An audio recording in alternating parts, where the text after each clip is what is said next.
Hello class, welcome to CPE605 Mathematical Modeling in Computer Engineering. I am Prom-on. This is a backup session for the second lecture, Modeling Discrete Change. In this lecture, we will talk about how can we model a system or a process using discrete calculus or difference equation. One way to do the modeling is by describing parameters or variables in terms of another variables. Like in this example, we can describe y as directly proportional to x, and the graph that you can see between when you plot the scatter plot between the two will be somewhat like a straight line. Describing proportionality is surprisingly a very powerful way and simple way that you can describe parameters. When we have two variables that are in direct proportion, you can write one variable in terms of another, like in this equation y equal kx, while k is some arbitrary constant. Or we can use a symbol like that, y is direct proportion to x. In this lecture, we will use the procedure that that I introduced to you last time. That is, to create a model, we will first ask the question or define the problem, and then we will select the model to use. So in this lecture, the approach that we will use will be difference equation. So the problems that I selected for this lecture will be something that are appropriate for difference equation. Then we will formulate the model and then solve it analytically if we can, or if we cannot, we will use numerical simulation to project the output and then compare with the observations. Then interpret the mathematical result to see if it answers the question or if there is anything strange about the data. We will go through a series of examples in this lecture. The first one that I show you here is the relationship between, it is a spring mass systems. So the relationship will be between the force applying to the string and the elongation of the string when the force applied to it. We can ask different types of questions, and depending on the questions, we need to find a way to analyze the situation to get the answers that we want. For example, we can ask that given mass m, how can we predict the elongation E? The second step is to, I suppose that you may have already known that spring mass system obey the Hooke law. But let's assume that you don't know that. So we will look at the observation of the spring mass systems.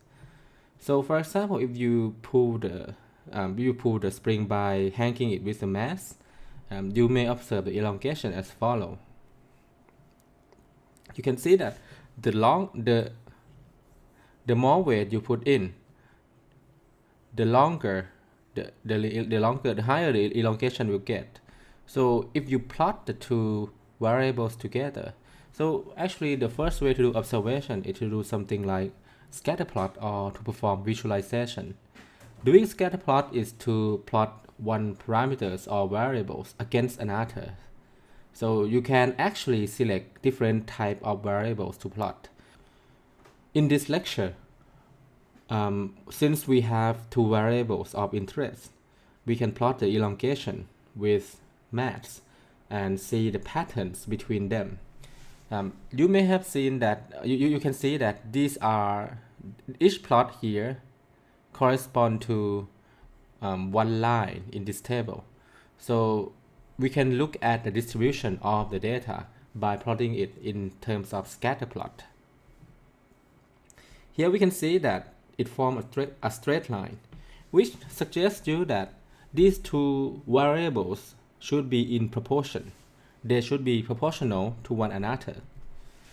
So here we have an independent variable m. or actually it is false, F equal mg, and the output, which is an independent variable e.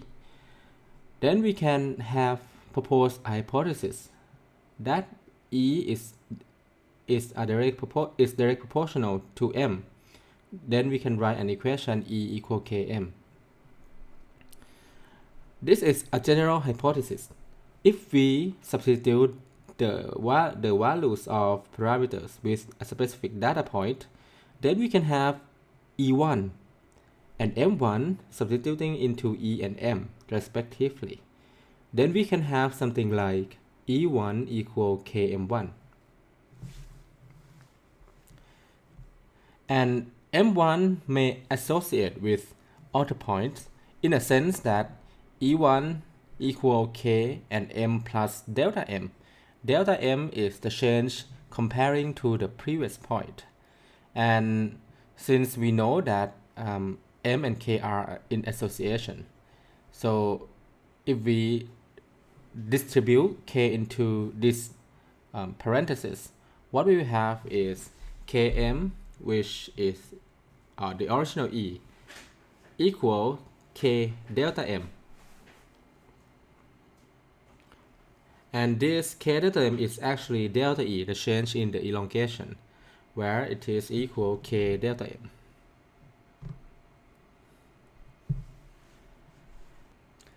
The next step is to solve a model. Usually, when you propose the form of the model, you will have a set of parameters that need to be determined. It can be determined by optimization, which you will learn later after the midterms. It can be determined by analytic approach like least square method, which will give you an approximation of the parameters. Or it can be determined geometrically like in this figure.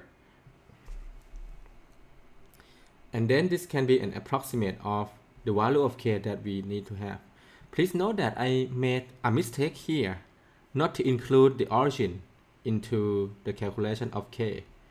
But this also contributes to the errors that I mentioned in the class, that it get lower when it increases. But also if you look at the data, you can see that initial points has more variation than later points. So it is possible that the data itself is not that accurate. So, well, just to remind you that actually it may be because of the data, not just that I messed up. Okay? But in theory, actually, instead of just including this, there should be a data that including 0 as well. So one can say that it is because of the design of the systems not to include 0 into the calculation that make this a little bit inaccurate, although, well, it's accurate to a sense. When you solve the model, then you will have the parameters ready with an equation. This can be used to plot the prediction comparing to the actual one. So you can see that the prediction in the black solid line here is closely goes along with the yellow dots, which are the originals. The next step is to validate the model. You can validate the model by comparing the actual with the predicted data. There are many ways to do this comparison. The way that I show you here is to calculate the difference between the actual data, second column, with the predicted data. Then you get a set of values of difference. Notice that the error in the beginning is larger than in the end. So it is possible, there are many possibilities that caused it. One is the thing that I mentioned in the class, that because we do not include 0 into this estimation, it results in this inaccuracy. Or it is also possible that this relative difference is not a good way to measure the data. That is, when you look at the data as a whole, you can see that actually this third point has difference higher than the earlier point. but it has lower relative error because the actual data is higher than the first line. So one can say that this is not a good way to measure. By measuring it point by point might not be good things. Maybe summarizing everything together will tell you whether it is worse or bad. Like if you get the absolute value here and then calculate the average, then it might get you into a better picture. In any case, this is the way to validate a model by comparing the predicted with the actual, and then you can plot them together to see if they are in line, or if you plot them comparing to the change in mass and then they form a line that close to one another, then it's good enough in a sense. It depends on applications. Some application may require high accuracy, while the other may require less accuracy. We can make mathematical interpretations of the result shown in the last slide. Like you get around 10% difference when m is more than 200, and 5% difference when m is more than 300. Or we can make from this mathematical interpretation, we can make a conclusion that E is direct proportional to m, and it is true as we hypothesized, because we see that the predicted is very close to actual. Now let's look at how can we look at change. Usually when we take a look in the future, we often compare our current position with the difference between the current position and the next position. So the change is actually that gap between the present and future. We can represent it as change equal future value minus present values. And we'll use this paradigm to represent the problems that we will have later in this lecture. You can treat changes in different ways. These are the two basic ways. By treating the independent variable as a discrete values, you have something called difference equation, this lecture. If you treat the independent variable as a continuous variable, then you get something like differential equation. Both of these are dynamical systems. Dealing with difference equation is like dealing with a sequence, as in a sequence in discrete math or a sequence in calculus. Suppose that we have a sequence A of A0, A1, A2, and so on. Then we can calculate the difference between A1 and A0 and represent it as a delta A0, A2 and A1, and represent it as delta A1. And you can see that the patterns go on. And we have a common term. We can derive a common terms of each positive integer of n as delta an. Let's look at this example of saving. If you deposit a money of 1,000 baht on a saving account which accumulate at interest rate of 1% per year, to determine the amount of money after n year, you need to form a difference equation. And let's first, this is a question that you can ask in the problem statement. Let's first observe the data that you see in the bank book. If you look like a set of number 1,000, 1,010, 1,020, and 10, and 1,030.30, and so on. And when we look at this and looking at the difference, you will see that delta A0 equal 1,010 minus 1,000 equal 10. Okay, we still don't see any pattern. Delta A1 equal 1020.10 minus 1010 equal 10.10. So when you look at the number there, of the latter part of the latter terms, this one, and comparing to the delta that you have, you can see that they look similar. 1010, 1010, 10.10, and so on. So with this, we can derive a or summarize this into a common equation, that is delta an equal an plus 1 minus an equal, when you look at this is an, this is delta an, which equal 0.01 of this, or 1% of this, 1% as in the interest rate. And we know that the initial condition A0 equal 1000.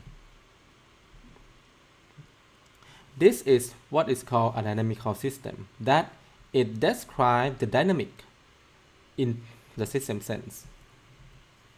So if we plot that by years, then we can see that starting from 1000, it increased with 1% interest rate, like this, like a straight line. And with that dynamical system, we can perform a lot of customization. Like we can add the spending of 50 baht each year. And then we will have a different equation like delta an equal an plus 1 minus an and equal 0.01 an. This indicates the interest rate. The interest rate times the initial amount minus the amount of spending that you spend on that year. You can see that the positive term in the difference equation indicate the increment of the money in the bank in this sense, and the negative term indicate the decrement of the value of the change. If we plot it, we'll get a graph like this. You can see that these two examples contain a very simple graph, one increasing and the other decreasing, like when you deposit the money in the bank and did nothing to it. Please note that these two are very simple, just like I said. So let's go on. We can represent the change not just in terms of a direct proportional, but we can represent it in terms of some function. Let's look at the one that will make the most sense, that is we can represent the change in terms of population. We can apply this paradigm into different applications, like we can represent population as actual human population in the world populations, as cells, as biomass in biological experiments, as the amount of microbes like bacteria, yeast, virus, and so on, as a program, as the road, as the car in the road, as the bandwidth, as the users, as a queue. You can represent populations in many ways. The basic of this population growth problem is that we're trying to represent population change over time. So the independent variable here will be time, and the dependent variable is the population. This is just the population statement, and the question that usually be asked here would be something like, what will be the projection of population in the next 20 years, or what happens if we introduce something that will reduce the population rate, and so on. There are many things that we can ask here, but the basic hypothesis of this population growth is that the change in population is proportional to the current size of population, which we can write as delta Pn equal k, a constant, multiplied by Pn, the current size of population. In the experiment, let's say that it is the growth of yeast culture. We can observe the data of the yeast biomass over time, the increment of the yeast biomass over time. And then we can, if we plot this, we will get one graph which is not linear, and it doesn't tell the form of the systems.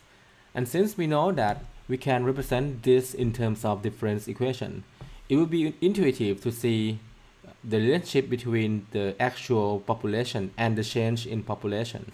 And when we plot the change in population, in this case the biomass, with the actual biomass, we can see that it forms a little bit like a straight line. So we can further assume that, okay, it should be in this form. Our job next would be to solve this proposed model to find the parameters k, which can be approximated by a straight line, and doing so we get k equal to 0.5, meaning that the change in the population is 0.5 of the current size of population. In other words, if we move minus Pn here to the other side, we get Pn plus 1 equal 1.5 Pn. This indicates that the population grows with the rate of 150%. So is this model reasonable? We'll look at the next example to answer this question. Since by describing it this way, population can grow indefinitely. It can grow even to fill out this world without any stop, because it increased by 150% without stop. So it sounds a little bit ridiculous, and we may need to introduce some terms, some constraint to make this model more realistic. Since it's not that reasonable, we should refine the model as in the process of refinement. After seeing the prediction and it's not that reasonable, we should introduce more knowledge into the model. In this case, since we know that resource always limit certain amount of populations, then we can introduce the resource in the mathematics terms. That is so now we have two assumptions. The first is that the change in population is proportional to the current size of population. Next is that the resource can support only limited population level. And we collected a set of data now longer time to the 18 hours, which now we can compare, just like in the previous example, the yeast biomass and the change per hour. If we plot the first column with the second column, this is what we observe, that it is not exponentially increased alone, but after some time it will reach some specific steady state value. This value indicates the maximum amount of resource, the maximum amount of population that can be supported by the resource. And to represent it in the mathematical terms, we can make it very simple by representing in terms of carrying capacity. That is, from the graph we see that around 665, or actually it can be higher, well, depending on the actual carrying capacity, but in this case, since we saw that it reached around the level of 665 or around that area, we use 665, which is the maximum capacity, minus Pn, the current population, to represent the remaining seats, the remaining empty slot that can be filled in. So when the population increases, this number will decrease, and by multiplying this into the actual terms, it represents the interaction between the remaining seats and the exit and the current size of populations. So we can form the model with the carrying capacity just like this. Delta Pn represents change, and Pn here represents the population, and 665 represents carrying capacity, minus Pn. 665 minus Pn here is the remaining capacity that the system can support. So these two terms in multiplication represent interaction between two populations. Some may wonder, why must it be multiplied? The reason would be that since changing one value affect another values, and changing these values also affect this value, this type of interaction balance one another. So the multiplication of the two in the whole terms would represent certain magnitude of this interaction. And since we have k here to taking care of the rate of change in terms of the interaction, then k can be trended from the model or estimated from the data. If this figure in the right show the scatter plot of Pn plus 1 minus Pn, which is the change comparing to Pn and 665 minus Pn, which is the interaction between the current population and the carrying capacity. You can see that this interaction and the change is actually in the direct proportional. Since it is in the direct proportional, we can express it in terms of the basic proportional equation. And from that we can solve the model by estimate the value of k, which we can compute it geometrically by drawing a line or mathematically using linear least square, which we will cover that after the midterm. In this case we got k equal to very small value, 0.00082. Then we have an equation like this: the delta Pn equal 0.00082 and 665 minus Pn and multiplied by Pn. With this equation, by substituting the Pn, then we can get the change, and then we can get the prediction of the next value. We can validate the model by comparing the observation with the prediction over time. This is what we get. You can see that they are very close to one another, so it means that the model can more or less predict this type of data. I will go through this since it's just to form the model. You can work on this yourself. It's nothing much, just these examples are put here to just want to let you work it in the class. You can determine the solution of dynamical systems by different ways. You can solve it to find the exact formula. You can draw a graph if you are working with differential equation.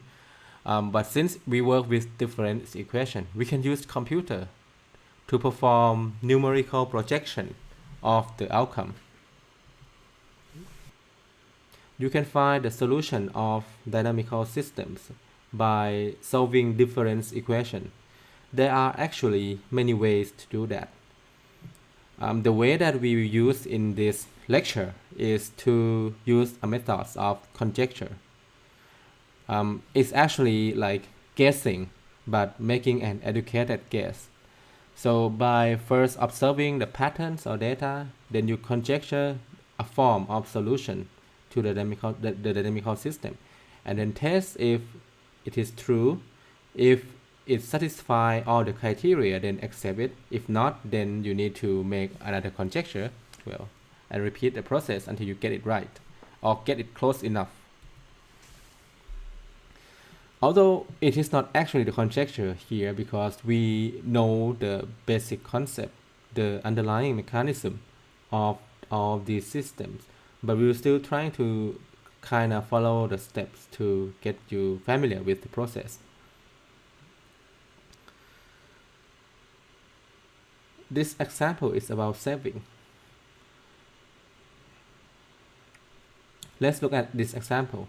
Suppose that we initially deposit a money of 1,000 baht on a saving account, which accumulates with an interest rate of 1% per year. With this, we will have an equation like an plus 1 equal 1.01 an. 1 here meaning the initial amount, and 0.01 is an interest rate with an initial value of 1,000. Then we can determine the exact formula to find the amount of saving. When we look at the patterns again, you can see that A1 here is 1.01 A0, A2 is 1.01 A1, which is 1.01 A0, A3 1.01 times 1.01 square multiplied by times 1000, which is 1.01 to the third multiply 1000, and so on. You get 1.1 to the fourth multiplied by 1000, and so on. With this pattern, we can conjecture that okay, the solution might be from the observation, that is AK equal 1.01k multiplied by 1000, just like this, and see if it works by testing if it's true. If it satisfies the condition that an plus 1 here should be 1.01 an,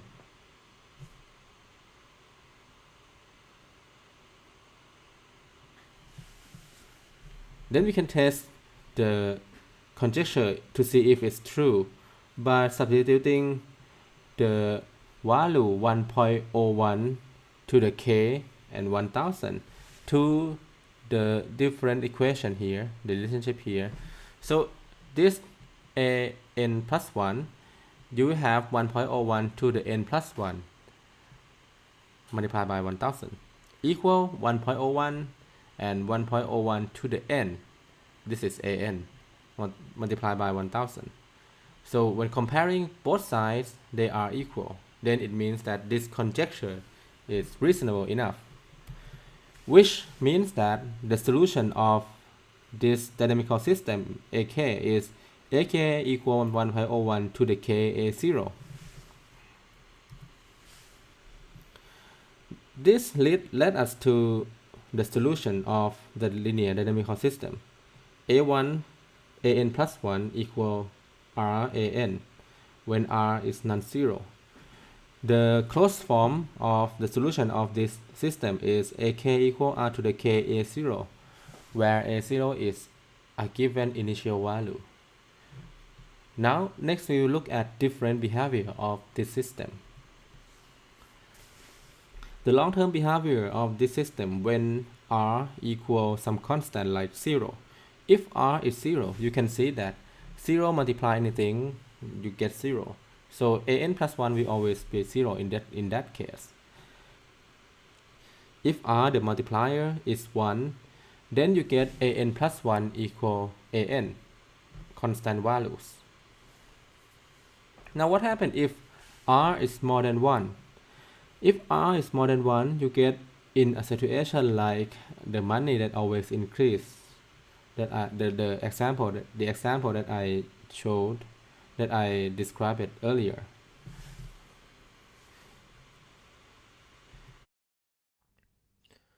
If R is negative, then the behavior of the model of the output of the model will be different than the other cases that we looked so far. If R is negative and the absolute value is more than 1, then you have exponential growth in the form of oscillations. So it will oscillate and growing.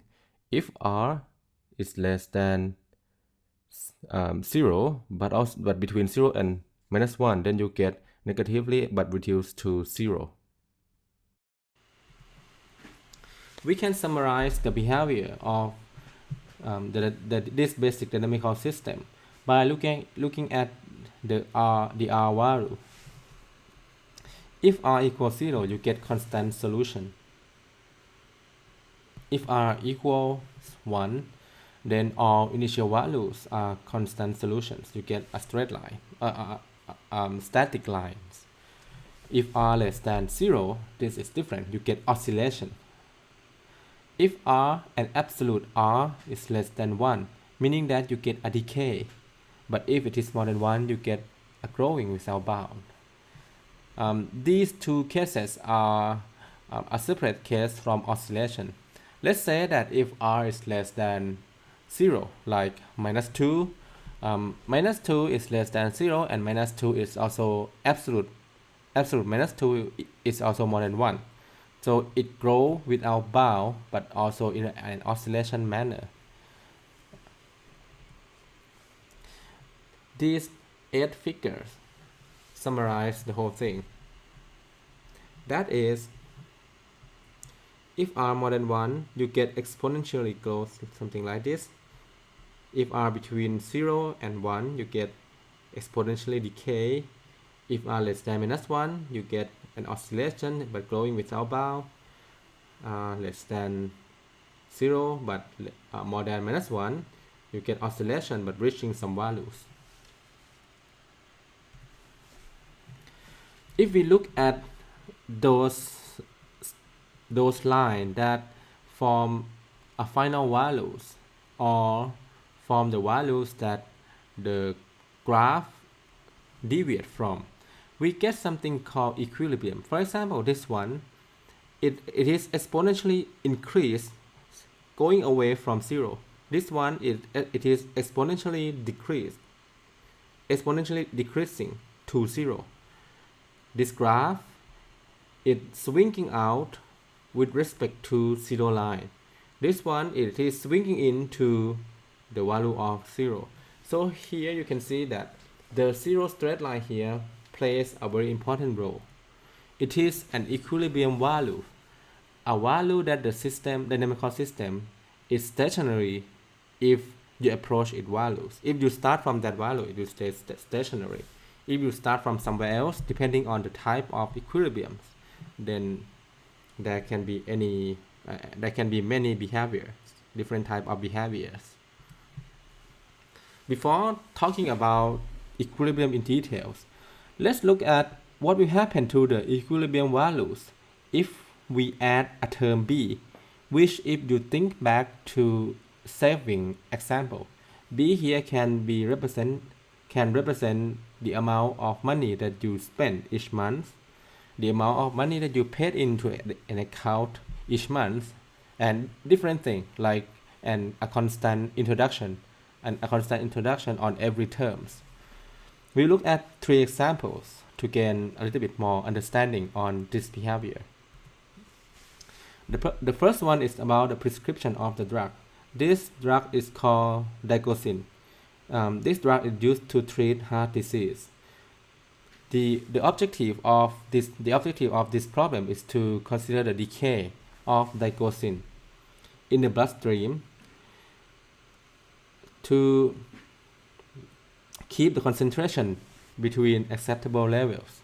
And suppose that the drug is prescribed 0.1 milligram daily each day, and we know that half of digoxin remain in the system at the end of each dosage period.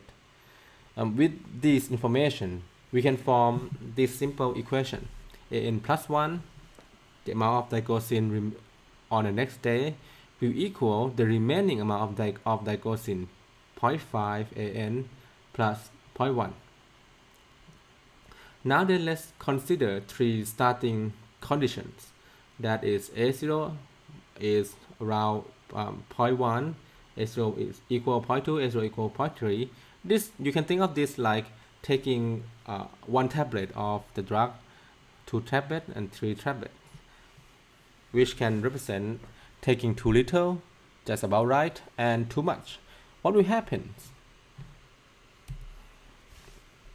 Despite the difference in initial dosage, in initial values, all of the 3 approach the same values of equilibrium, which equal 0.2.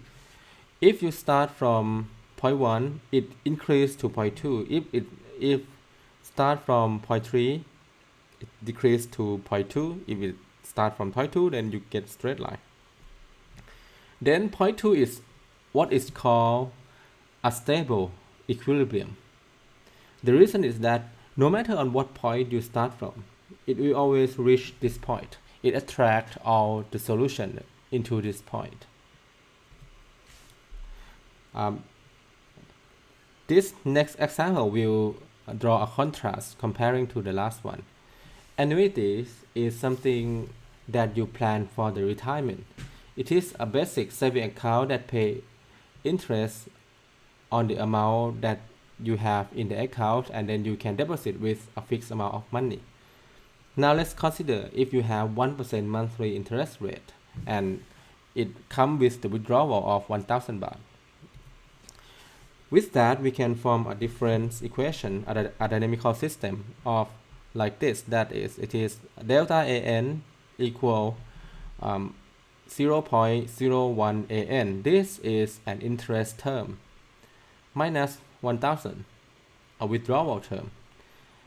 Then by moving an here to the other side, you get an plus 1 equal 1.01 an minus 1000 as a difference equation. Now suppose we made the following initial investment, and we'll see what happens if we made different investment. Plan A, 90,000. When you make initial investment of 90,000, you can see that the initial amount of money decrease because you withdraw faster. You can think of it that way, faster than the interest rate. If you deposit the money with 100,000, then it stay stable. If you deposit the money more than 100,000, like 110,000, then what you get is an increase of the investment. You can see that here 1000 is the point that when you are at that point, it's staying at that point. But if you are not at that point, then the solution will deviate from that point, will grow apart from that point. We call this type of point an unstable equilibrium, because no solution will be to this point unless you get to that point already. Now the last example about checking account. Suppose checking account is an account that pay no interest. Suppose that each month you pay the room rent of 3,000 baht, and we have the numerical system like this: an plus 1 equal 1 an minus 3,000. If you plot it, what you get is like a straight line. Is that an equilibrium? The answer is no. You can see that no matter what initial condition you start from, it reached no point. So there is no equilibrium in this sense. So from these three examples, we can come up with a conclusion that with this an plus 1 equal ran plus b with the dynamical system, we can derive the equilibrium by substituting a into an plus 1 and an, because at equilibriums, when you are at that point, then you get the values at a stable values equal a. Then here you have a equal ra plus b, and by arranging this equation, then you get a equal b over 1 minus r, which is the equilibrium of this solution. Now we can solve for the closed form of this dynamical system, a equal ra0b. I'm not going to talk about the detail of derivation. You can look at it yourself. But let's look at the final closed form solution. You can see that here r to the k is the growth of the exponential term. A0 is actually an initial value, and if it is minus by this equilibrium, this term represents the distance between an initial values and the equilibrium plus equilibrium point. So there are two terms in the final form, the exponential terms here and equilibrium. So if we look at this equation, you can see that when k increase, if r is less than 1, this term will diminish, leaving only equilibrium. So it means that this term dominate equilibrium. No, the equilibrium dominate this term, sorry. On the other hand, if r is more than 1, this term will grow indefinitely, making it dominate the equilibrium. So you can see that equilibrium play important roles in dynamical system. and the type of equilibrium also indicate the behavior of the systems. And by understanding different types of systems, you'll be able to make prediction. You may be able to make a forecast and doing different mathematical interpretation of the model that you have. This is the end of this backup lecture. Hope, and if you have any more questions, please ask me in the Facebook groups. I will respond to your questions as soon as I can. Thank you.